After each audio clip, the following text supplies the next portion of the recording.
subscribe to the channel and press the bell icon so that you will never miss any update.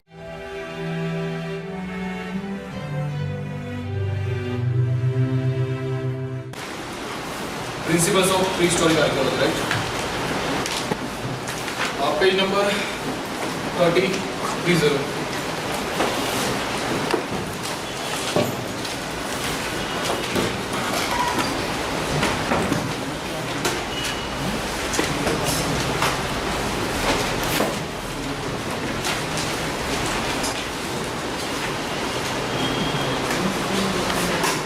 Principles of pre historic archaeology त्याच्यामध्ये ते cut करा geological time scale dating remains वगैरे directly आपण start करणार आहे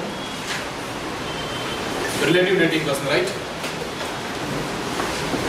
cut करा म्हणजे वाचायची पण गरज नाही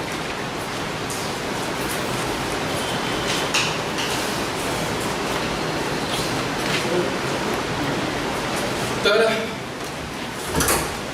हे सगळं कशासाठी म्हणजे ज्यावेळेला आपण नेक्स्ट जो चॅप्टर पाहणार कल्चरमध्ये स्पेसिफिक कल्चरमध्ये टूल्स आणि अदर आर्टिफॅक्ट्स ज्यामध्ये टूल्स आणि अदर आर्टिफॅक्ट्सचं डेटिंग म्हणजे किती वर्षापूर्वीचे हे आपल्याला जर आयडेंटिफाय करायचं असेल तर we need to have some mechanism तर याच्यामध्ये दोन टाईपचे मेकॅनिझम्स आहेत फर्स्ट इज रिलेटिव्ह डेटिंग आणि सेकंड इज ॲब्सोल्यूट डेटिंग काय फरक आहे रिलेटिव्ह आणि ॲब्सोल्यूटमध्ये काय रिलेटिव्ह म्हणजे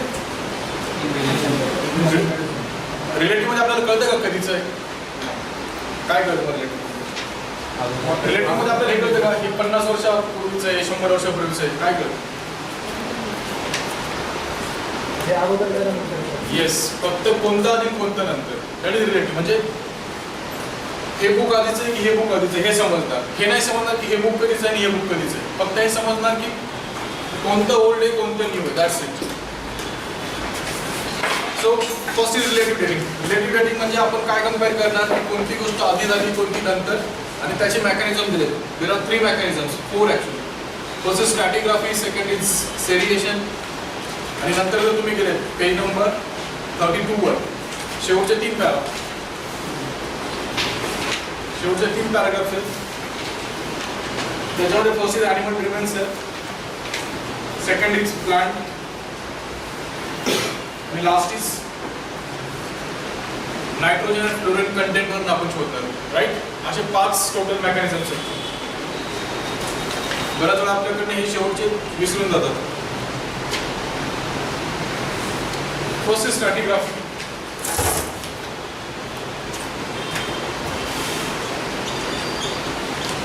डेटिंग मध्ये 2 रिलेटिव्ह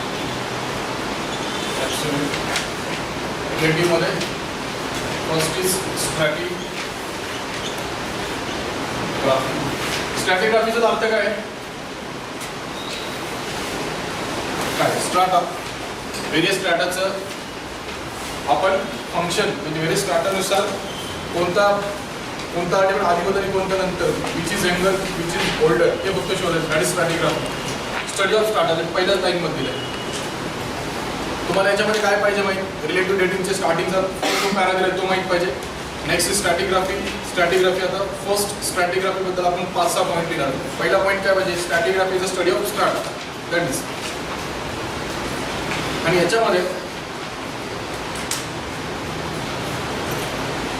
स्ट्रॅटिग्राफीमध्ये सिंपल मेकॅनिझम काय ज्यावेळी आपण एक्सकव्हेशन करणार एक्सकव्हेशन म्हणजे काय उत्खनन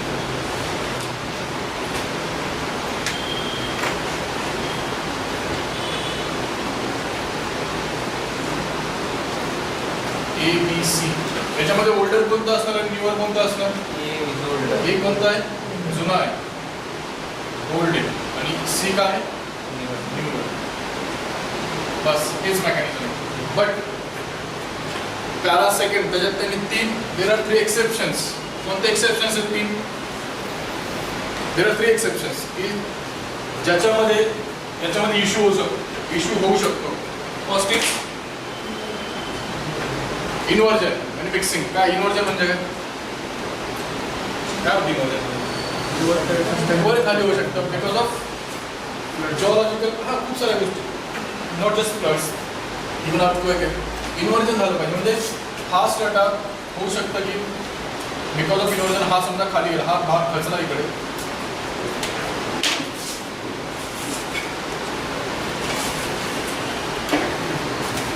हा पार्ट खाली गेला आणि हा पार्ट वर आला. This is first exception, that is inversion और मिक्सिंग. सेकंड जो पॉईंट दिला, सेकंड पॉईंट इज होऊ शकतं की समजा हा एक स्ट्रॅटा आहे, ठीक आहे, एका जिओलॉजिकल एरामध्ये हा स्ट्रॅटा बनला आहे, पण होऊ शकते की या एका स्ट्रॅटामध्ये आपण खालचं उदाहरण घेऊ, लास्ट स्ट्रॅटा हा एकच स्ट्रॅटा आहे, पण त्याच्यात 2 or more कल्चर्स प्रेझेंट आहेत एकाच वेळी. मग ज्यावेळी 2 कल्चर एका स्ट्रॅटामध्ये प्रेझेंट आहेत त्यावेळी आपण सांगू शकत नाही which is older and which is newer. ठीक आहे, हा एक विषय. तर थर्ड इज तो खूप म्हणजे सिंपल आहे, त्यात काय अवघड असं काही दॅट इज बरियल प्रॅक्टिसेस. आपल्याकडे माहिती बरियल प्रॅक्टिसेसमध्ये गाळताना काय करतात, खड्डा खोदला जातो. खड्डा खोदून म्हणजे समजा हा फर्स्ट स्ट्रॅटा आहे, त्याला गाळायचं आपल्याला मेल्यानंतर. ओके, तर मग काय करणार आपण, खड्डा खोदणार, खड्डा खोदून मग इथे त्याला झोपवणार. म्हणजे उत्खननात सापडणार काय, तो इथे सापडणार. म्हणजे असं वाटेल की ही बिलॉंग्स टू दिस पर्टिक्युलर स्ट्रॅटा. हा स्ट्रॅटा दॅट पर्टिक्युलर डेट वगैरे जे असेल त्या काळातला टाईम वगैरे, म्हणजे देर विल बी मिसमॅच. बस हे 3 एक्सेप्शन लक्षात ठेवा. बाकी दिस इज फर्स्ट स्ट्रॅटिग्राफी, सोपं आहे. सेकंड थोडं टफ आहे, that is seriation. What is seriation? What is seriation? First is stratigraphy. वाचलं काय सेरिएशन? अर्थ काय सेरिएशन? काय हे का म्हणजे काय समजलं तुम्हाला? म्हणजे मराठीत सांगितलं तरी काय सेरिएशनचा अर्थ काय? सिरियली मांडायची. काय सिरियली मांडायची? शॉर्ट कसं मांडायचं? आर्टिफॅक्ट सिरियली मांडायचे, पण कशाच्या कोणत्या सिरियलमध्ये काहीतरी त्याच्यामध्ये लॉजिक हवं. कोणतं लॉजिक? टेक्नॉलॉजी. Very good. जे आर्टिफॅक्ट्स आहेत ते आर्टिफॅक्ट्स इरेस्पेक्टिव्ह ऑफ ते कुठे सापडले, विचार नाही करायचा कुठे सापडले, ते सिरियली लावायचे. डिपेंडिंग अपॉन ॲडव्हान्समेंट, त्यांची जी ॲडव्हान्समेंट आहे टेक्नॉलॉजी, त्या टेक्नॉलॉजीनुसार. म्हणजे जर आपण टूलचा उपयोग केला, म्हणजे टूलचा जर विचार केला, this is simple paper like tool. हा फर्स्ट असेल, नंतर त्याला आपण एकाच साईडने फ्लेक काढला.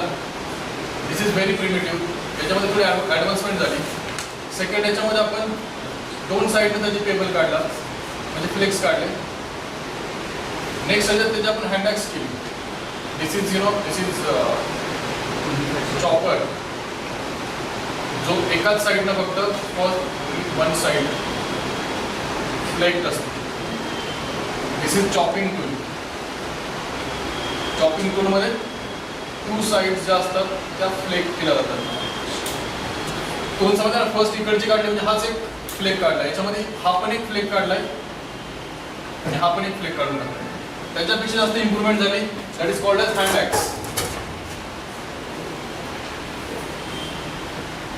हँड ॲक्स मध्ये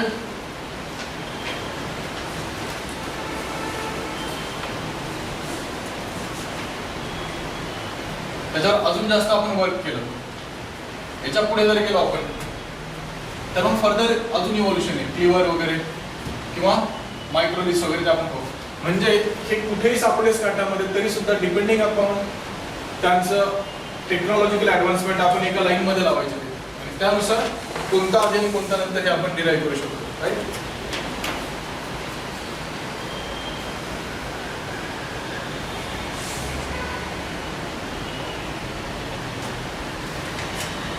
तर सिरिएशनचे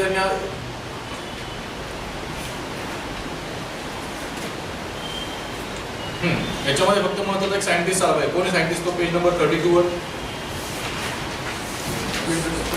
येस, फ्लिंडर पेट्री. तो ते नाव लक्षात ठेवलं पाहिजे. स्पेलिंग काय?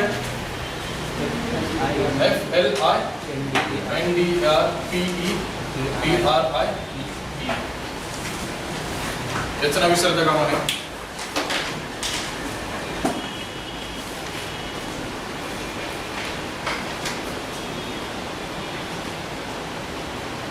ठीक आहे.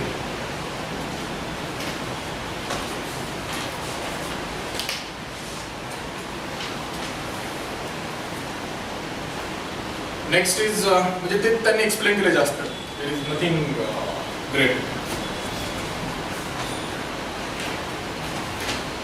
म्हणजे यांनी काय सांगितलं, म्हणजे सिरियसमध्ये अजून एक जर सांगायचं झालं तर आर्टिफॅक्ट्स फ्रॉम न्यूमरस साइट्स, म्हणजे असं नाही की हे बघा याच्यात एक अजून एक बेसिक माहिती पाहिजे की स्ट्रॅटोग्राफीमध्ये एकाच साईटवरून सगळे आपण आर्टिफॅक्ट्स घेतो आणि ते आपण अरेंज करत असतो. सिरियसमध्ये असं काहीच नसतं. सिरियसमध्ये आपण आर्टिफॅक्ट्स हे खूप वेगवेगळ्या डिफरंट साईट्सवरनं घेतो आणि त्यांना आपण फक्त क्रोनॉलॉजिकली अरेंज करत असतो. That's it.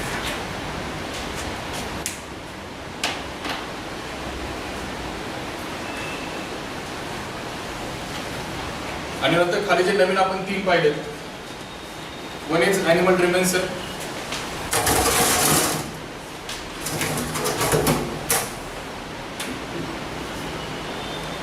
त्याच्यात ॲनिमल रिमेन्स मध्ये काय सांगितले त्यांनी, रिलेटिव्ह प्रेझेन्स कोणाचं जास्त आहे. जर डोमेस्टिक ॲनिमलचं रिलेटिव्ह प्रेझेन्स जास्त आहे की वाईल्ड ॲनिमलचं जास्त आहे, त्याच्यावरून आपलं ठरतं की कोणता पर्टिक्युलर एरा किंवा पिरियड हा जुना आहे आणि कोणता नवीन आहे.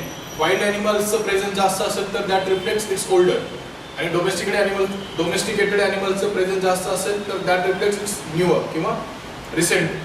तर तेच आपण ॲनिमल रिमेन्समध्ये दिलंय. जर तुम्ही शेवटच्या 3 पॅरामधला फर्स्ट पॅरा जर पाहिलं तर ठीक आहे.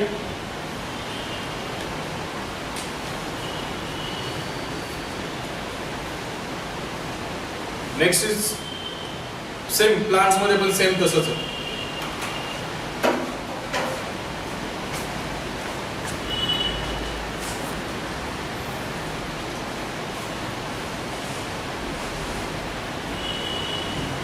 त्याच्यामध्ये आपल्याला प्लांट्स मध्ये हे लक्षात आलं पाहिजे की प्लांट्स मध्ये आपण कधीच विचार नाही करत, पण काय सगळ्यात जास्त टिकणारी वस्तू कोणती आहे, पोलन्स. नाहीतर मग लक्षात येत नाही, कारण बाकी सगळ्या गोष्टींचं फॉसिल होऊन गेलेले आहेत. फक्त एकच गोष्ट आहे पोलन ग्रेन्स जे अजूनही इंटॅक्ट आहेत. म्हणजे दिसताना असं वाटतं की पोलन इज अ सगळ्यात म्हणजे डेलिकेट काइंड ऑफ पार्ट आहे.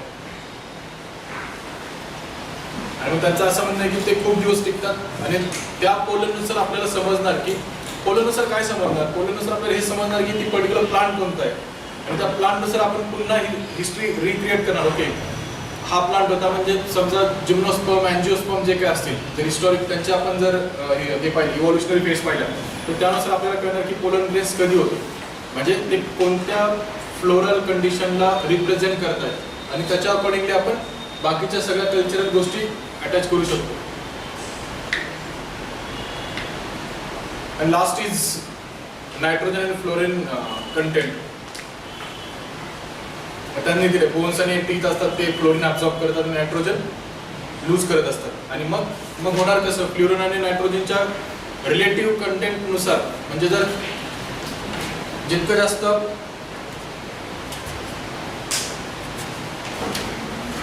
काय फ्लोरीन जास्त असेल की nitrogen, second, third is animal, fourth is plant, and last is nitrogen fluorine. तर नायट्रोजन काय होतं, ॲब्झॉर्ब, आणि फ्लोरीन काय होत असतं, सॉरी फ्लोरीन ॲब्झॉर्ब आणि नायट्रोजन रिलीज.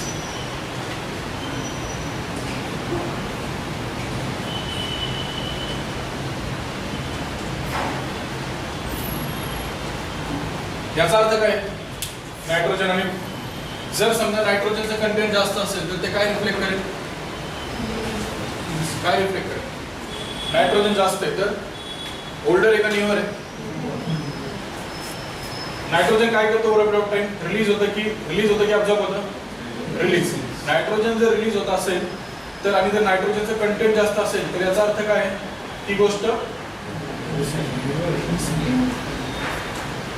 रिसेंट किंवा न्यूअर. आणि जर फ्लोरीनचं कंटेंट जास्त असेल तर दॅट इज ओल्डर, कारण fluorine over period of time आपण ॲब्झॉर्ब करत असतो. बऱ्याच वेळा आपण ह्या दोन गोष्टी लिहित नाही एक्झाममध्ये. इव्हन मी पण मागच्या वेळी म्हणजे मला यावेळी समजलं जेव्हा मागच्या टेस्ट सिरीजमध्ये की ह्या 3 गोष्टी पण महत्त्वाच्या आहेत. नाहीतर मी पण आधी या 2च गोष्टी लिहायचो, स्ट्रॅटिग्राफी आणि seriation. So this is relative. या सगळ्या गोष्टी पहिल्या आपण रिलेटिव्ह आहेत. आता बाकीच्या उरलेल्या सोप्या आहेत, त्या आपण खूप वेळा पाहिलेलं असतं. Absolute dating. ॲब्सोल्यूट डेटिंग म्हणजे काय? एक्झॅक्ट कळालं पाहिजे की कोणती वस्तू कधीची आहे.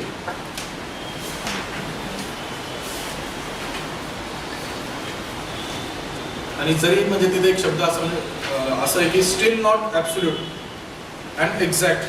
तिथं स्कोप आहे एररला, असं त्यांचं म्हणणं आहे. एरर तर सगळीकडे असतात, नॉट अ बिग डील. आता ह्या किती आहेत पहा. फर्स्ट काय मनावर सगळ्यांनी? रेडिओ कार्बन डेटिंग, ती सगळ्यांना माहिती. Second potassium argon dating. Third obsidian dating. Next archaeomagnetic dating. Next thermoluminescence dating. Next free ring dating और डेंड्रोक्रोनोलॉजी. आणि सगळ्यात शेवटी varve dating. First radio carbon. काय रेडिओ कार्बन मध्ये यात मला असं वाटत नाही एक्सप्लेन करण्याची काही गरज आहे. काय डेटिंग हे काय असतं? डेटिंग कशावर करतो आपण? काय म्हणजे एक तर शब्द काय आला पाहिजे सगळ्यात महत्वाचं? Half life. हाफ लाईफ म्हणजे काय? बरं कोणाच हाफ लाईफ कोणाच असतं? Radio active elements. म्हणजे सगळ्यात बेसिक तुम्हाला माहित पाहिजे की रेडिओ ऍक्टिव्ह एलिमेंट नावाची एक कन्सेप्ट असते.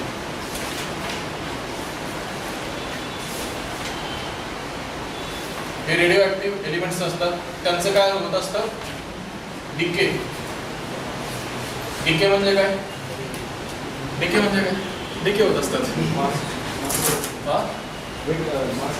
हा मास किंवा असतं म्हणजे त्यात काय म्हणतात प्रोटॉन इलेक्ट्रॉन न्यूट्रॉन असे बाहेर जात असतात. त्याच्यामुळे त्यांचं हळूहळू डिके. डिके म्हणजे रिलीज म्हणजे काय म्हणतो आहे त्या कंटेंटमध्ये डिक्रीज होत असतात ते. कारण radioactive elements are not stable. ते स्टेबल नसल्यामुळे ओव्हर पिरियड ऑफ टाइम त्यांचं डिकेइंग होत असतं. आणि डिके ह्या आपण मेजर करण्यासाठी there is one terminology that is called as half life. Half life म्हणजे 1 kg जर आहे कार्बन कोणता 12 की 14? 12 is stable, 14 is radio active. जर हा कार्बन 14 असेल तर तो डिके होणार. हाफ लाईफ म्हणजे काय? 1 किलो कार्बनचा 14चा अर्धा किलो होण्यासाठी लागणारा टाइम. तर किती येतो? किती येतो? 5068 म्हणजे जवळपास 5-5-6-8 इयर्स. म्हणजे जर आज एखादा कार्बन असेल कार्बन 14 तर जवळपास 6000 वर्षानंतर तो किती राहील? अर्धा किलो राहील. आता जर 1 kg असेल तर 6000 वर्षांनी साधारण अर्धा किलो राहील. So that is. आणि मग त्याच्यावर आपण ठरवायचं की पर्टिक्युलर ऑब्जेक्ट किंवा पर्टिक्युलर आर्टिफॅक्ट हे किती जुनं आहे. That is nothing but radio carbon dating. त्यात फर्स्ट वर्ड जो आला पाहिजे दॅट इज कोणता? सायंटिस्ट कोण आहेत? 2 अर्नॉल्ड अँड लेबी. म्हणा एकदा काय? Arnold and Libby. आता तुम्ही हे सांगा याचा ओके आपण ते पुढचं पाहिलं लक्षात येईल. जर हा एका वर्षात म्हणजे 6000 वर्षामध्ये जर हाफ होत असेल म्हणजे याचा फायदा काय आणि तोटा काय? म्हणजे एक असं लॉजिक लावा की याने खूप जुन्या वस्तू, खूप जुन्या आर्टिफॅक्ट्स, खूप जुने फॉसिल्स आपल्याला समजतील का? म्हणजे काय की जरा न्यू फॉसिल्स किंवा जे रिसेंट फॉसिल्स आहेत त्यांना आयडेंटिफाय करण्यासाठी कार्बन डेटिंग महत्त्वाचं आहे. म्हणजे जसं इंडस व्हॅली सिव्हिलायझेशन वगैरे यांच्यामध्ये याचा यूज जास्त आहे. पण तो आपल्याला जर एकदम ऑस्ट्रोपिथेसिसच्या आधीचे पाहिजे असतील मायोसिन वगैरे वगैरे तर तिथं याचा उपयोग होईल का? नाही, तिथे याचा जास्त उपयोग होणार नाही. म्हणजे त्यांचं असं म्हणणं आहे की आपण साधारण 50,000 वर्षापर्यंत कम्फर्टेबली टाइम स्केल आपण ड्रॉ करू शकतो कार्बन डेटिंगने. आणि तिथं एरर साधारण 2000 वर्षांची एरर होण्याचा चान्स आहे.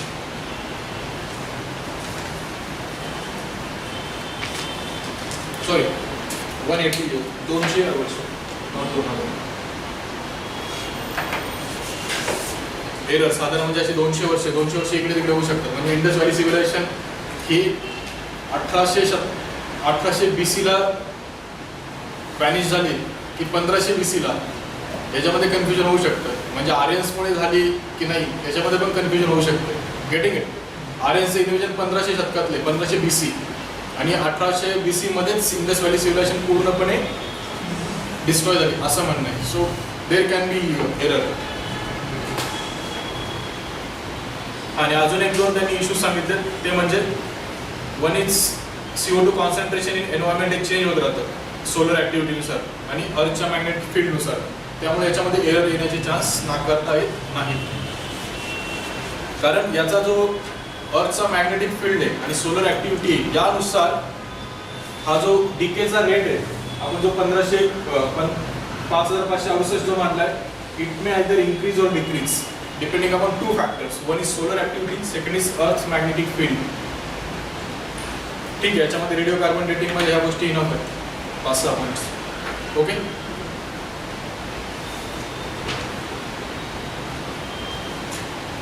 Next is potassium argon. आता आपण पाहिलं रेडिओ कार्बन डेटिंग म्हणजे जो जवळच्या म्हणजे रिसेंट आर्टिफॅक्ट्स आयडेंटिफाय करण्यासाठी युजफुल होता. सेकंड इज पोटॅशियम आर्गॉन ज्याचं हाफ लाईफ प्रचंड जास्त आहे. किती आहे? First line 1.3 billion years. याची किती होती? 5000. आपण फर्स्ट काय पाहतो C14. आता सेकंड काय पाहतो आपण पोटॅशियम आर्गॉनचं हे काय 40 ना A40.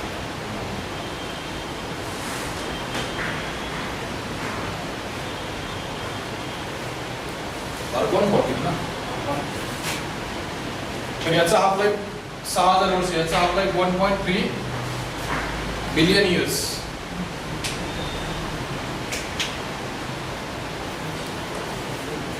म्हणजे हा जवळपास 1.3 बिलियन इयर्स असेल तर किती अर्थ किती जुनी आहे माहिती आहे?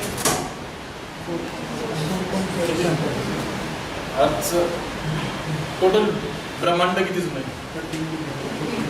14 बिलियन इयर्स. आणि आपली हे सोलर सिस्टम अर्थच आपली 4 बिलियन इयर्स. अर्थ 4 बिलियन. म्हणजे आर्गॉनचा उपयोग आपल्याला अर्थच्या फॉर्मेशन पासून होऊ शकतो. म्हणजे अर्थच्या फॉर्मेशनमध्ये आधी रॉक्स कोणते होते तेव्हापासून आपण सगळं आयडेंटिफाय करू शकतो. त्यामुळे याचा जो स्पेक्ट्रम आहे डेटिंगचा हा म्हणजे आपल्या इव्हॉल्युशनच्या स्टार्टिंग पासून होऊ शकतो. पण मग याचा इश्यू काय होईल? ही जी एरर आहे ती प्रचंड होऊ शकते. मोर एरर. आणि ही एरर टाइम स्केलमध्ये जर पाहिलं जिओलॉजिकल टाइम स्केलमध्ये आधी इट्स फाईन जोपर्यंत मिओसिन एरा वगैरे आहे. पण त्यानंतर आपण आर्गॉन डेटिंगचा यूज करू शकत नाही कारण त्यावेळी आपल्याला खूप जवळजवळच्या गोष्टी पाहिजेत. म्हणजे जसं की तुम्ही या डेटिंगचा उपयोग निअँडरथल आणि क्रोमॅग्ननमध्ये डिफरन्शिएट करण्यासाठी नाही वापरू शकत की निअँडरथल कधी होता आणि क्रोमॅग्नन कधी होता. त्यासाठी आपल्याला हाच लागणार carbon and not potassium argon. म्हणजे दोघांचे पण आपापले बेनिफिट्स आहेत, दोघांचे पण आपापले ड्रॉबॅक्स आहेत.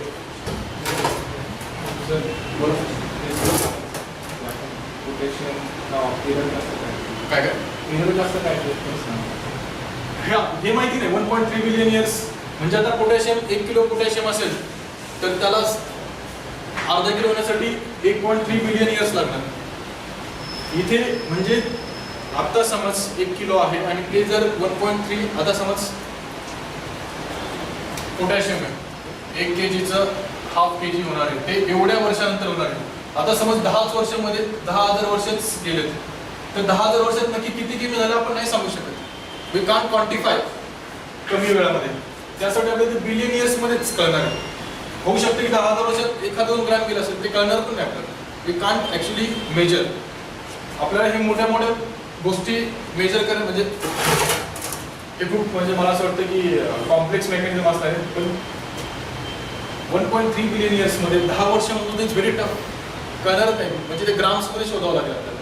आणि ॲक्च्युली आपण 1 किलोचं उदाहरण घेतलं पण विचार करा एखाद्या आर्टिफॅक्टमध्ये C20 हा काही मिलीग्राममध्ये असणार आहे. त्या मिलीग्रामचा हाफ किती असणार आहे?